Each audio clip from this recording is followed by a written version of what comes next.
Hello everyone, welcome to Advanced Knowledge Systems and a warm welcome to AKS IAS Academy, which is one of the premier institutions in India and it offers examination coaching for UPSC CSC, State Public Service Commission, SSC Combined Graduate Level and CLAT examination. About me, I'm Sandeep Bhushan Tumala and my credentials are I have 10 years of teaching experience for civil services. I take up international relations and internal security and the analysis of the Hindu newspaper. And this session is in regards to the DNA of the Hindu newspaper of today's, that is of 3rd February 2021. And throughout my session, I would be emphasizing on the keywords and the key phrases from the newspaper which will be useful for you for both prelims and mains examinations. And this session will help you to crack both prelims and mains of 2021. So do try to imbibe the keywords and the key phrases which I would be mentioning in your prelims as well as mains examination preparation. And before we get into the DNA of the newspaper, we would focus at the quote of the day. And the quote of the day says that do what is right, not what is easy. So do focus on what is right, but not on what is easy. And now we'll get into the DNA of the newspaper of Hindu. And here we have a High Court stay on to the future Reliance deal. And here there is, because of the High Court or Delhi High Court stay, there is a relief for Amazon. So we will focus at what the news is all about and why these retail giants Amazon and future Reliance are in a tug of. So the Delhi High Court has provided an interim relief to the e-commerce major, that is Amazon, and the Delhi High Court, by providing the interim relief, has directed the Future Retail Limited, that is FRL, to maintain the status quo. That means the change, it has to be at the same situation to maintain the status quo in regards to the transfer of its retail assets to Reliance Retail. So here we have the Amazon and we also have the Future Retail Limited and Reliance Retail. So here the Delhi High Court has provided an interim relief to the Amazon and it has directed the FRL, that is Future Retail Limited, to maintain the status quo, that the FRL should should not go ahead with transferring the retail assets to the Reliance Retail. So you have the retail market which goes ahead, and here the Delhi High Court has provided an interim relief to the e-commerce major.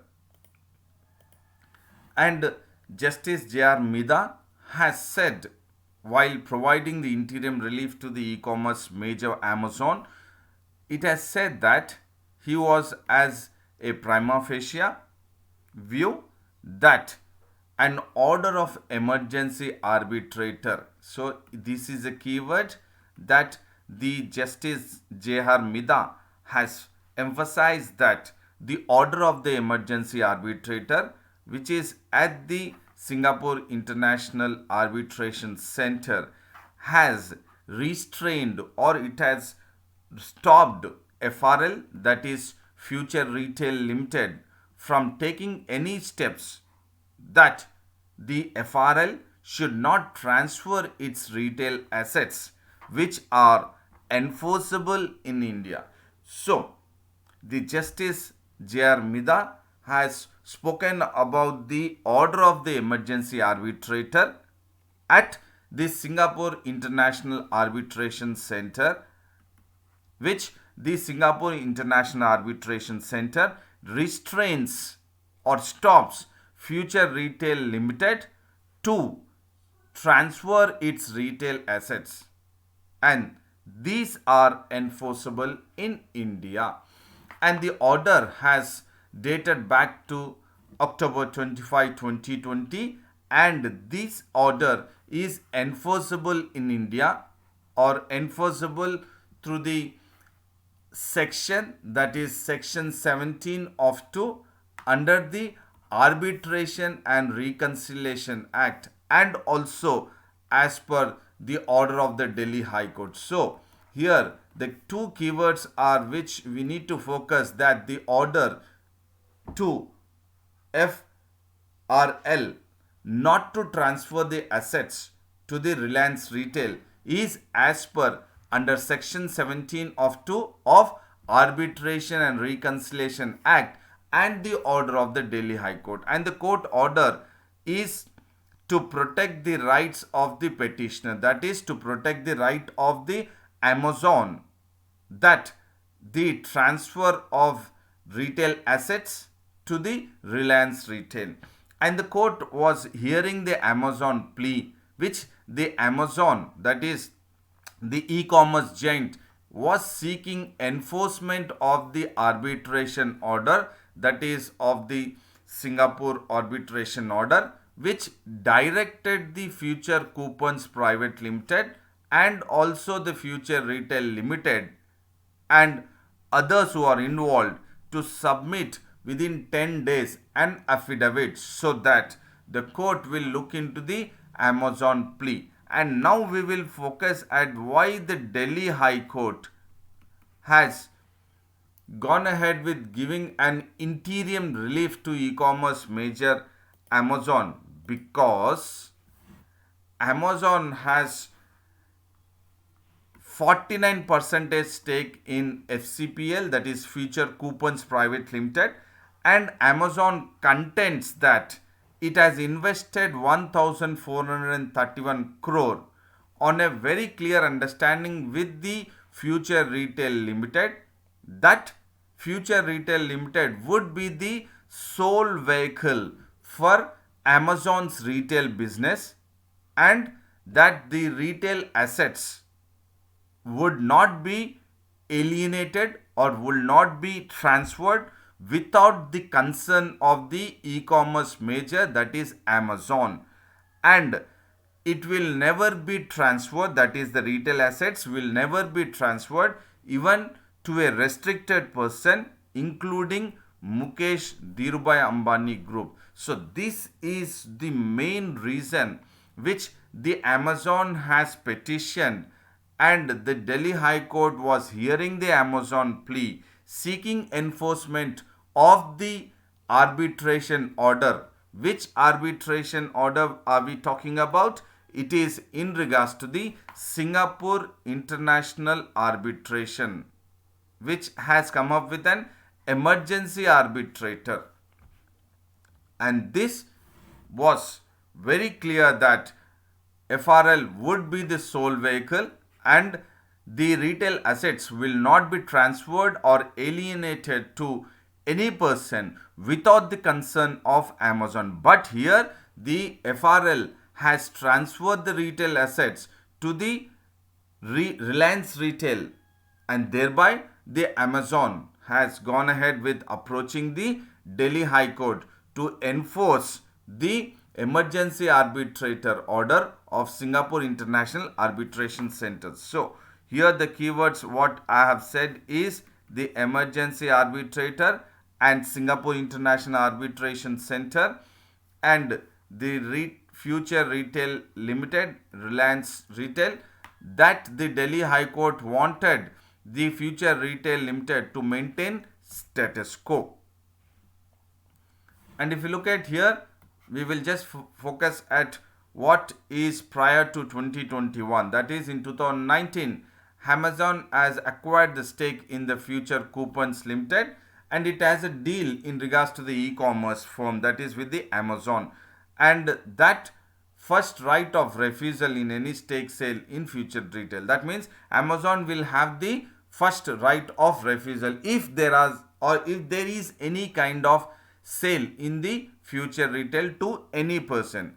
And in August 2020, the Future Group has announced that it agreed to sell its business, including the retail and wholesale operations, to Reliance Retail arm. And then the Amazon was seeking a legal recourse because, as per the legal understanding between Amazon and Future Coupons, that the Future Retail Group would not transfer to anyone without the consent of Amazon. But on August 2020, the retail and wholesale business or the retail arm was totally, retail assets were transferred to the retail Reliance arm. That is why Amazon has approached the legal courts. And on October 2020, the Singapore Arbitration or Singapore International Arbitration Center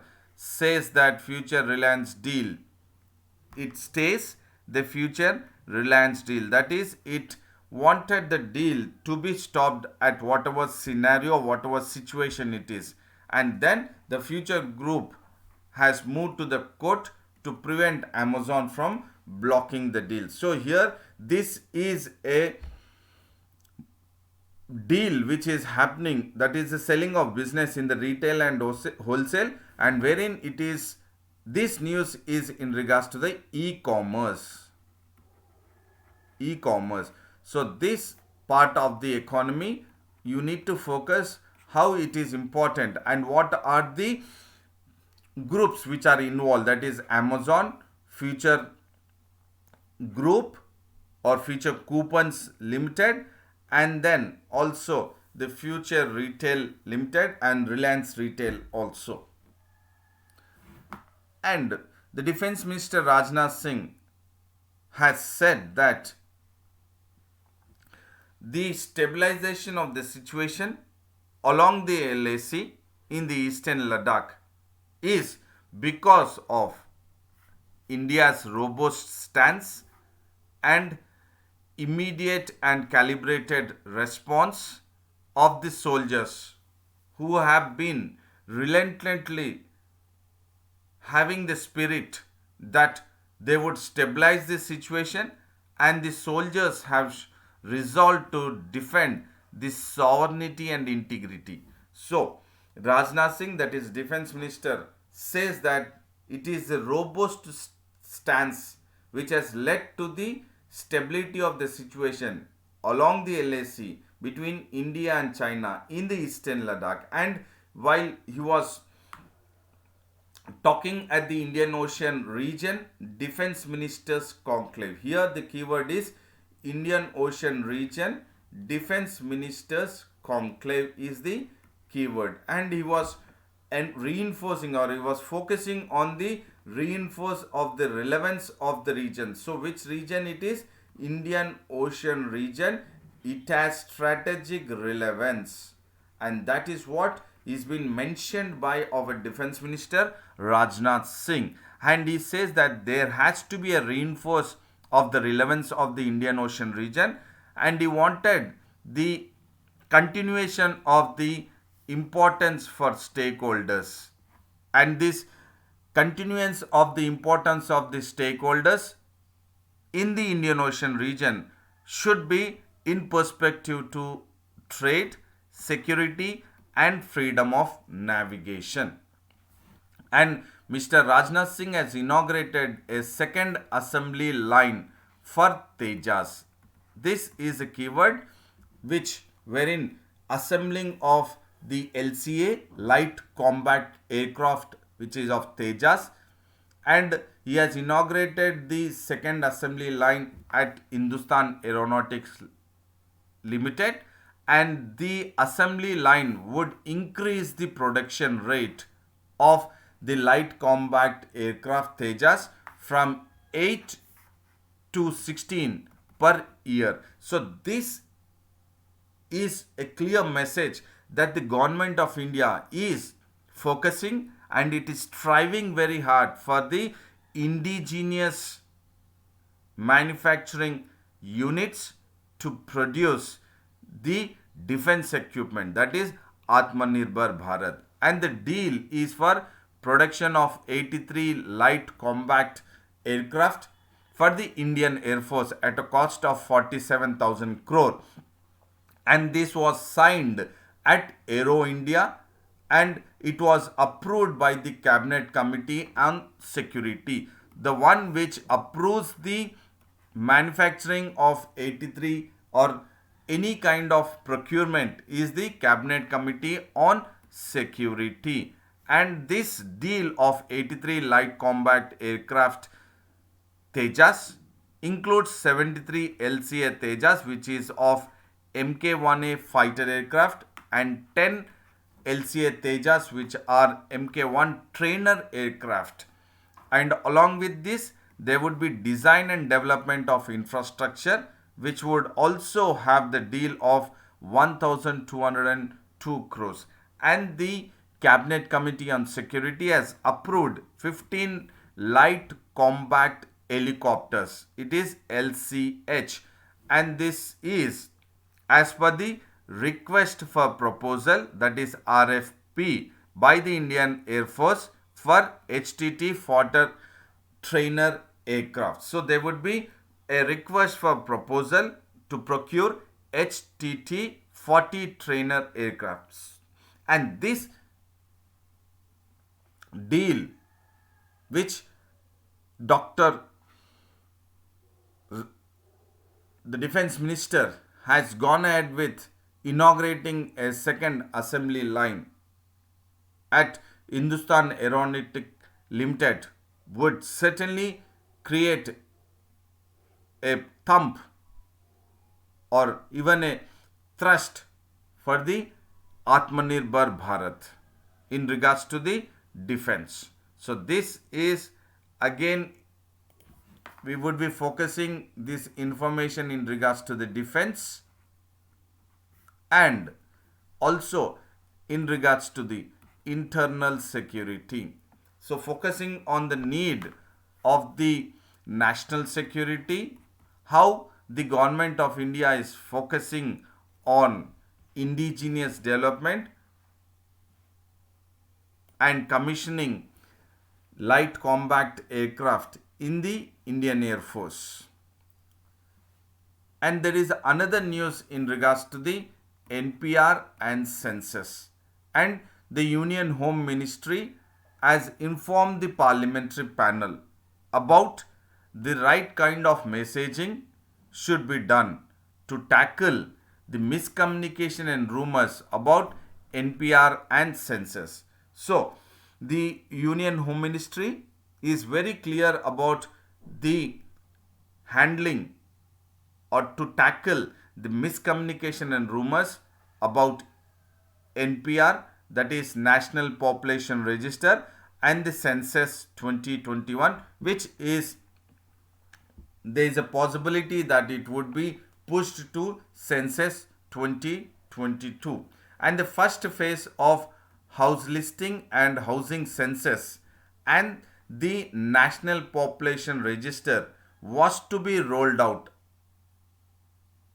in few states on April 1st, 2020, but it was postponed indefinitely because of the COVID-19 pandemic situation. And now the Union Home Minister, to tackle the miscommunication and rumors of NPR and census, which has been postponed, which was supposed to be rolled out in some state on April 1st, 2020, would wish to come up with a 360-degree approach for communicating the right and clear message on the NPR, that is National Population Register, which has been planned. So here the keyword is a 360-degree approach by the Union Home Ministry, which wanted to tackle the miscommunication and rumors about National Population Register and Census of India.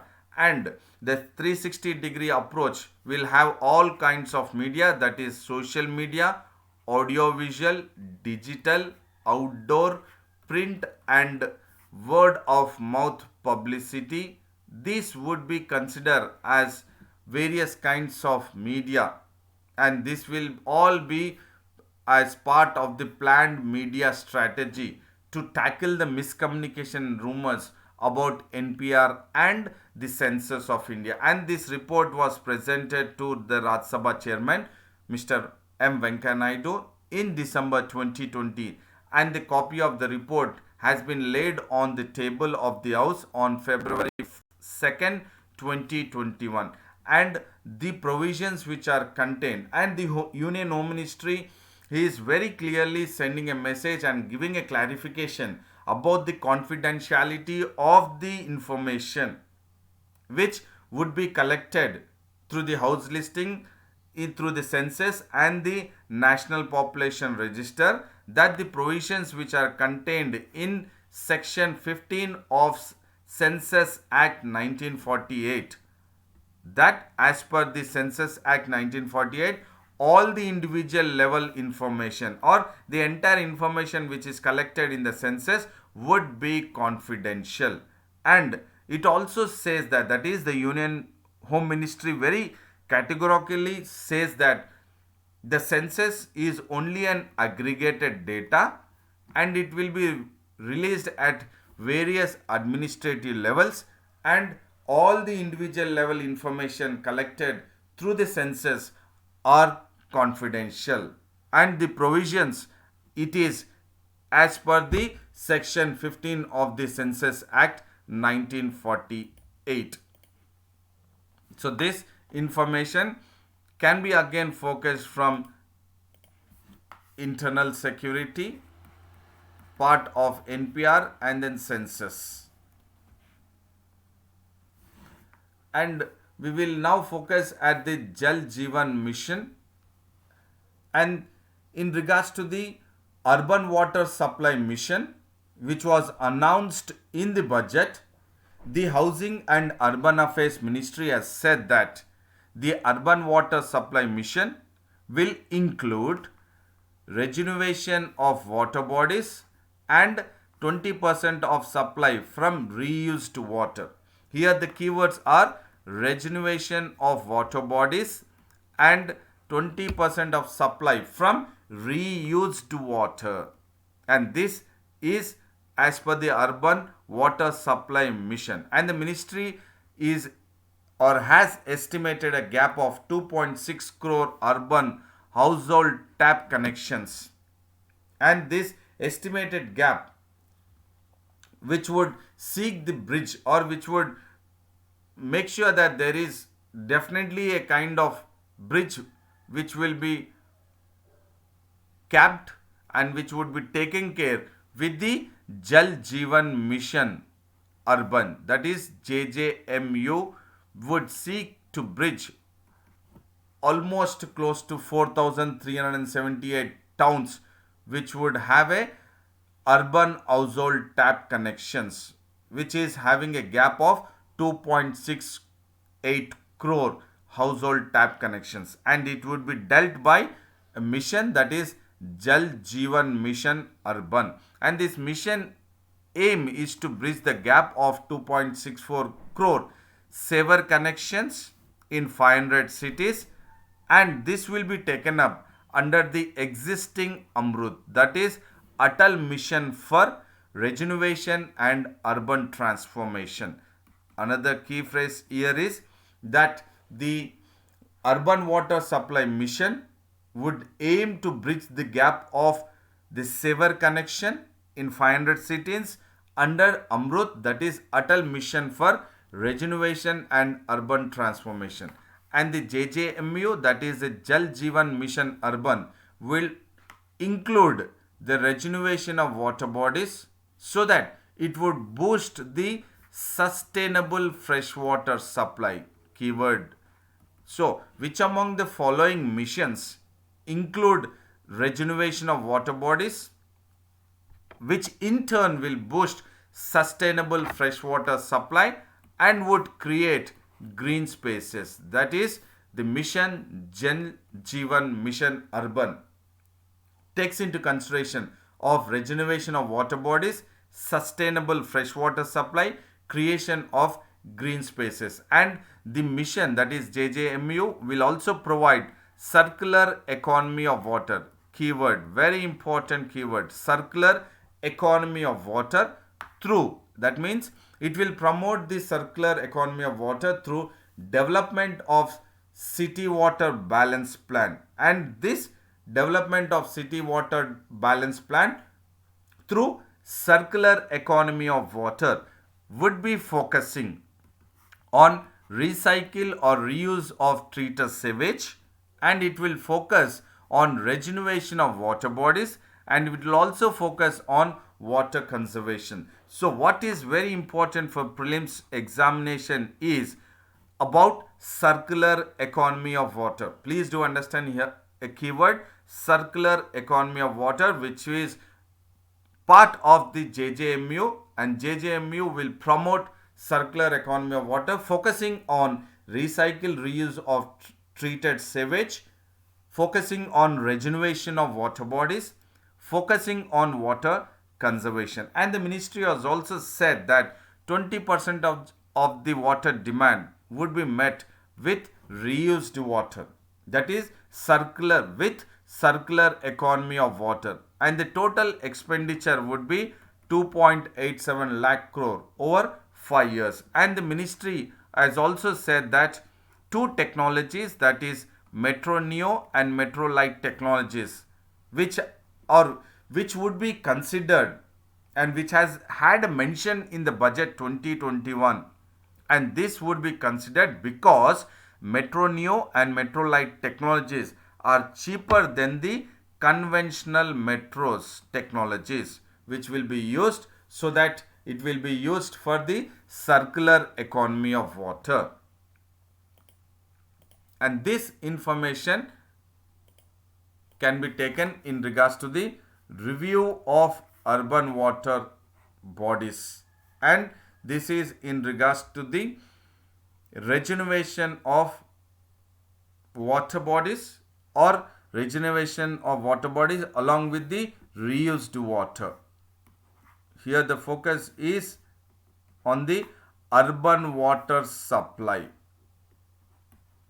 Focus is on the urban water supply and how the Jal Jeevan Mission would review the urban water bodies. And if you look at the top 5 and the least bottom 5 states which have the piped water connection percentage. So Uttarakhand first with 72.6 percentage having the piped water connection, followed by Jammu and Kashmir Union Territory with 69.3, and then followed by Maharashtra with 67 percentage, and then Delhi with 63.3 percentage, and Gujarat with 62.2 percentage. And from the least, if you look at, Bihar has the least 17.2 percentage of piped water connection, followed by, from the bottom, followed by Bihar. Next is AP 17.3 percentage, and then Kerala with 18.8 percentage. Next is Tamil Nadu with 20.5 percentage, followed by West Bengal with 25.5 percentage of piped water connection. And this wherein the ministry now would wish to enhance or bridge the gap of the urban water piped connections. And now we'll look at the ECT fiasco between India and Sri Lanka. So ECT is East Container Terminal fiasco, which this scenario is now that Sri Lanka has backed out of an agreement with India and Japan to develop the East Container Terminal at Colombo Port. And while Sri Lanka has backed out of an agreement with India and Japan, immediately Indian High Commissioner Gopal Bagla has met Sri Lankan President Gotabaya Rajapaksa and the Prime Minister Mahinda Rajapaksa and also the Foreign Minister Dinesh Gunawardene. That means it is very clear that the importance of the East Container Terminal, an agreement which Sri Lanka had with India and Japan, but all of a sudden Sri Lanka has backed out of an agreement, that is in regards to the development or developing East Container Terminal in or at the Colombo port. And the Indian High Commissioner has said that Colombo must adhere towards the commitments of the agreement, that is, through the tripartite agreement which has taken up on May 2019, so that the tripartite agreement which was agreed between Sri Lanka, India, and Japan to jointly develop the strategic terminal, which is the East Container Terminal, with Sri Lankan Ports Authority. And here, Sri Lankan Ports Authority will have 51 percentage stake in the tripartite agreement to develop the East Container Terminal, and then the next 49 percentage would be holded by both India and Japan. But the tripartite agreement in regards to developing the East Container Terminal, Sri Lanka has backed out of the tripartite agreement, and immediately the Indian High Commissioner had a series of discussion with the President, Prime Minister, and the Foreign Minister of Sri Lanka. And from India, it was the Adani Group, and along with the Adani Group, Japanese companies were to invest in the project, and this project was expected around to cost 700 million US dollars. And this is the second time that Sri Lanka is reversing an agreement on a large infrastructure project. And we have seen that Sri Lanka in the past has, or Sri Lankan government has scrapped a Japan funded light rail transit system in 2020. That means Sri Lanka has gone ahead with scrapping the Japan funded rail or light rail transit system, and now they have also gone ahead with backing out the East Container Terminal. Tripartite agreement between Sri Lanka, India, and Japan. So if we focus from geography, map based, again, the East Container Terminal is in the Colombo or Colombo port. And if you look at here, you have various terminal, that is Unity Container Terminal, and then also JR Terminal, and then you have SAGT, that is South Asian Gate Terminal, and you have the South Terminal, West Terminal, and this is the Colombo Harbour, and you have the Kelani Ganga also very close to the Colombo, and this is the location of the site. This shaded one is the location of the site, that is East Container Terminal, which is very close to the South Asian Gate Terminal, and this is part of the India, Sri Lanka, and Japan coming up with the infrastructure development or investing in the infrastructure development, especially in the East Container Terminal at Colombo port. And you have another news which is an international news, wherein in Myanmar, the Myanmar generals or armed troops have taken the control over democracy, and now the Myanmar generals are having a firm control after they have gone ahead with a surgical coup against the democracy heroine Aung San Suu Kyi, and Aung San Suu Kyi have been detained, and later on the Myanmar generals have taken the control of the entire country, and these armed troops have patrolled in the capital of Myanmar, that is Naypyidaw, wherein Suu Kyi or Aung San Suu Kyi and other NLD leaders, that is National League Democracy party leaders, were detained in a raid by the armed troops of Myanmar, and these party leaders who have been detained was just ahead of the resumption of Myanmar parliament, they have detained the all the National League for Democracy party leaders along with the democracy heroine or the head Aung San Suu Kyi of the NLD party. NLD party leader democracy, that is Aung San Suu Kyi, along with the president of NLD party Win Mint, have also been put under house arrest. So by this it is very clear that there is firm control by the Myanmar generals onto the Myanmar country itself. And the arrest and the control of the entire country just ahead of the scheduled resumption of parliament is justified by the military. That is, the seizure of power is justified by the military, that it says that widespread fraud in elections were held 3 months wherein the NLD party has won the elections, and the military has announced that it will hold power or the seizure of power by the military, which would be under the state of emergency, would be for another 12 months, and then later on only the military has announced that it will go ahead with holding a fresh elections. But there is a huge opposition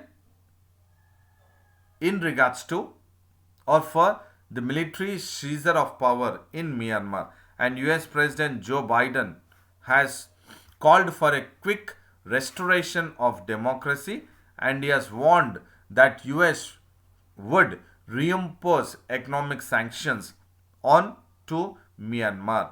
And the United Nations Secretary General Antonio Guterres, along with the European Union, Australia and Britain, have also condemned the seizure of power by the military, and the United Nations Security Council has scheduled for an emergency meeting, that is on February 2nd, 2021, to discuss the quick restoration of democracy in Myanmar.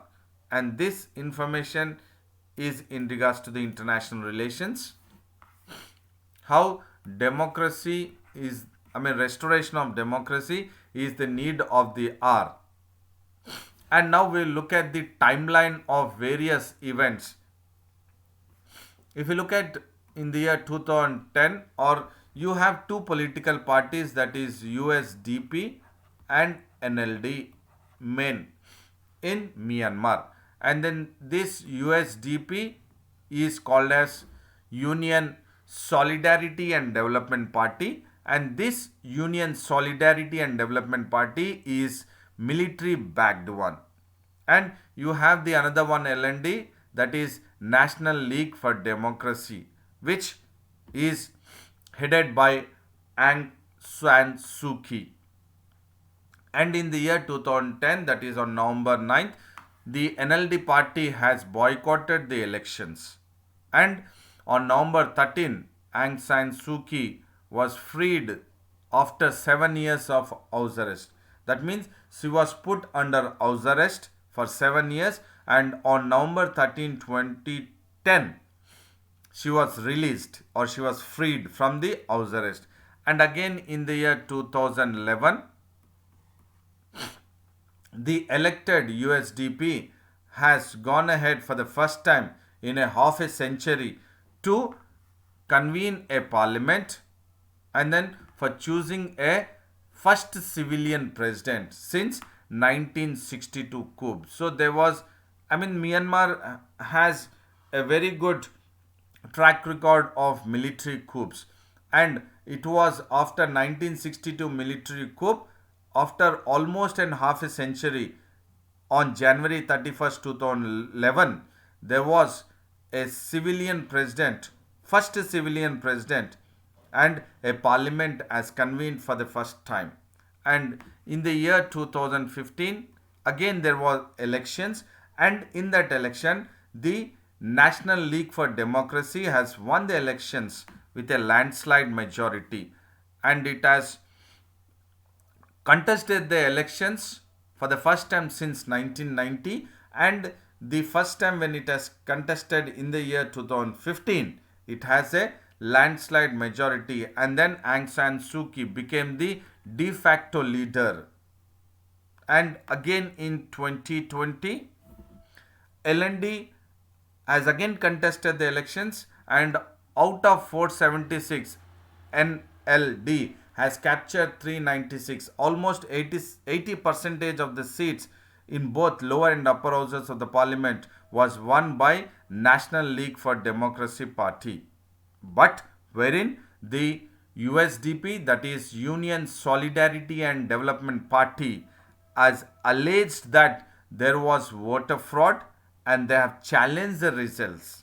And in turn, the USDP party says that they did not accept the result, or they do not really wish to look at the NLD party's victory.